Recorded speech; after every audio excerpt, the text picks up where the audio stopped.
Multi-talent talaga si Bel Mariano at wala kang bahid makikita sa kanya na napapagod siya. At sabi nga ng mga netizen, hindi pa naka-move on sa video mala concert niyang ginawa sa Araneta. At kahapon nga nasa ASAP natin to siya. Sabi nga ng mga netizen, Belinda, hinay-hinay lang. Nagustuhan naman ng mga netizen ang galaw ni Bel Mariano sa pagsasayaw.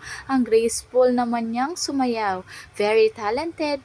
Kakatapos lang ng presentation niya sa video at ngayon naman sa ASAP. Napakagaling naman. Kasi nga si Bel Mariano sa hottest in today's timeline, most busy and best choice in all endorsements, promo, festival event because they are crowd drawer, today's superstar and nobody can deny it. Masaya din ang mga netizen basta 10 pa rin ang gamit ni Bel Mariano na number sa mga jersey ay panatag pa rin na okay sila ni Donnie. Dahil nga Mother's Day kahapon, sabi nga ni Bel Mariano sa kanyang mami, Happy Mother's Day, keep on slaying and bothering. I love you. Tunay na mapagmahal talaga siya sa kanyang magulang, lalo na ang kanyang mami dahil close na close sila. At nag-post na nga si Bel Mariano at sinusuportahan ang tito ni Donnie para sa Senado na si Kiko Pangilinan.